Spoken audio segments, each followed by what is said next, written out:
네, 김종민 변호사입니다. 진술인으로 발언할 수 있는 기회를 주셔서 너무 감사합니다. 저는 1995년 김영삼 대통령으로부터 검사 임명장을 받고 검사로 20년 그리고 변호사로 지금 10년 일하고 있습니다. 제가 평소에 느꼈던 바를 좀 말씀드리겠습니다. 검찰개혁은 위원장님께서 말씀하셨듯이 더 이상 거스를 수 없는 시대적인 대세이고 반드시 이루어져야 됩니다. 그리고 윤석열, 한동훈 같은 최악의 정치검사는 다시는 나오지 못하도록 반드시 검찰을 개혁해야 됩니다. 그런데 문제는 검찰 문제의 근본 원인은 대통령과 대통령의 인사권 그리고 검찰 특수부를 중심으로 하는 직접 수사권입니다. 그 전체 사건의 99%를 차지하는 형사부 사건은 아무 문제가 없었습니다. 아주 잘 돌아갔죠. 그래서 검찰개혁의 방향은 대통령이 장악하고 있는 검찰 인사권을 어떻게 개혁할 건가, 그 다음에 검찰 특수부의 직접 수사를 어떻게 개혁할 건가인가가 핵심입니다.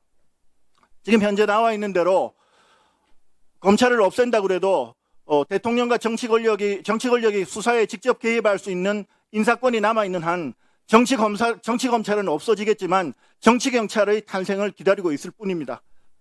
따라서 이번 검찰개혁이 그런 지금까지 잘못된 검찰개혁 논의에서 벗어나서 좀 제대로 된 방향으로 갔으면 좋겠다 하는 것이 제 희망사항입니다. 그리고 먼저 좀 말씀드리고 싶은 게 검찰에 대한 이해가 너무 부족합니다. 지금 검찰을 자꾸 수사기관으로 전제하고 말씀하시는데요.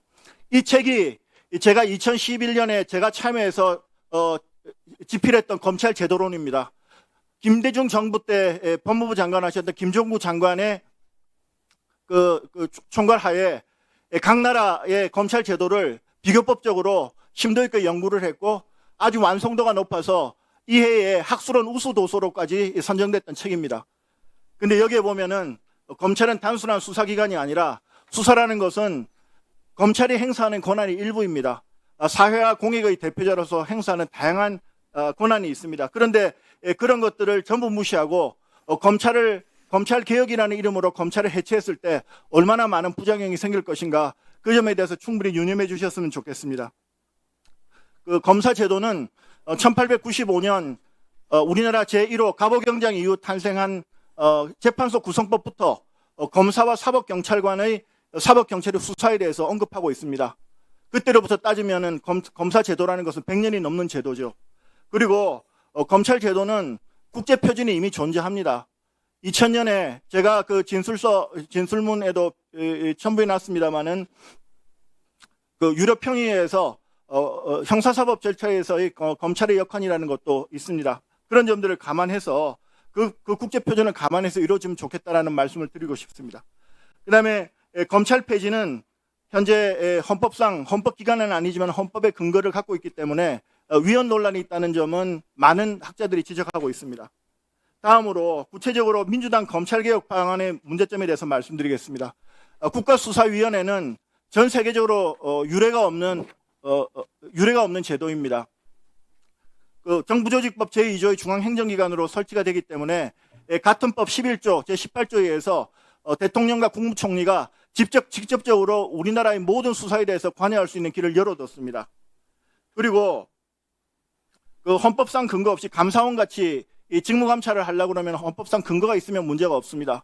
그렇지만 헌법상 근거 없이 무슨 근거로 국가수사위원회가 모든 수사기관을 감찰하고 지휘하고 통제하고 또 정당한 이유 없이 행정조사에 불응할 때 1,000만 원 이하의 과태료까지 물린다는 것인지 저는 이해할 수 없습니다. 다음으로 가장 큰 문제가 행안부 경찰 권력의 비례화가 문제가 됩니다. 한마디로 경찰 국가로 가는 것이죠. 근대 형사사법의 대원칙은 모든 수사는 사법의 통제하에 있어야 된다는 것입니다. 그런데 국수본과 중수청 모두 행안부 소속으로 됨으로써 경찰 권력이 너무 비례해집니다. 경찰은 경찰청 정보국을 중심으로 방대한 정보 조직을 갖고 있습니다. 정보와 통제받지 않는 독자적인 수사권까지 결합할 때 어떤 결과가 될지는 굉장히 무섭다지 않습니다. 더더군다나 국정원 국내 정보가 폐지된 상태에서 정보를 전부 독점하고 있습니다. 이런 점들을 충분히 고려를 해야 되고, 지난 6월 달에 16건의 사건을 무혐의 처분해 주겠다라고 라고 했던 의정부 경찰서 경찰관이 뇌물 2억을 받은 혐의로 검찰에 구속됐습니다. 이것이 무엇을 의미합니까? 수사권 조정 이후에 심각한 문제, 남획상이 벌써 드러나고 있는 것입니다. 김혜연 변호사님이 잘 얘기하셨듯이 수사 실무상의 대혼란이나 수사의 장기화는 말할 것도 없습니다. 그리고 증권범죄라든지 부패범죄 같은 중대범죄도 과연 우리가 검찰을 개혁하더라도 이런 국가적인 수사 역량을 약화시켜서는 안 되는데 과연 중수청을 설치함으로써 이게 가능하겠느냐, 저는 의문입니다. 그래서 해답은 수사와 기소의 분리가 아니라 수사 지휘권과 직접 수사권의 분리가 돼야 됩니다. 이래서 독일에서는 검찰은 손발 없는 머리, 경찰은 머리 없는 손발이라고 합니다. 경찰과 검찰은 어느 한 수사기관도 폭주할 수 없도록 사법 통제 기능도 완성하면서 그리고 효과적인 수사가 되도록 하는 방법입니다. 끝으로 중수청에 대해서 좀 말씀드리겠습니다. 중수청은 지금 현재 행안부 소속 기관으로 되어 있지만은 미국 FBI나 마약수사국 DEA 같은 경우 전부 법무부 소속, 연방법무부 소속 기관으로 되어 있고, 영국도 중대범죄수사청 FSO는 법무부 소속으로, 그 다음에 범죄수사청 NCS는 내무부 소속으로 되어 있습니다. 그런 식으로 하는 게 좋겠다는 말씀 드립니다. 좋은 형사사법제도는 그 시대를 반영해야 되고 또 목적 달성을 위해서 적절한 수단을 갖고 있어야 됩니다. 그리고 무엇보다도 신속해야 되고 범죄 피해자를 배려해야 됩니다. 지금 이 모성준 판사의 제가 빨대 사회 이 책을 가지고 나왔는데요. 현직 판사님이 우리나라가 현재 얼마나 많은 범죄 피해 있는가, 특히 사기 범죄, 그다음에 코인 같은 이런 걸로 장난치는 그런 이 거대 범죄자들이 전혀 통제받지 못하고 있는 상황을 고발하고 있습니다. 이런 점들을 고려해야 됩니다. 마무리하겠습니다. 샤를 드골 프랑스 대통령은 국가는 과거의 유산과 현재의 이익과 미래의 희망을 동시에 책임지는 존재라고 했습니다.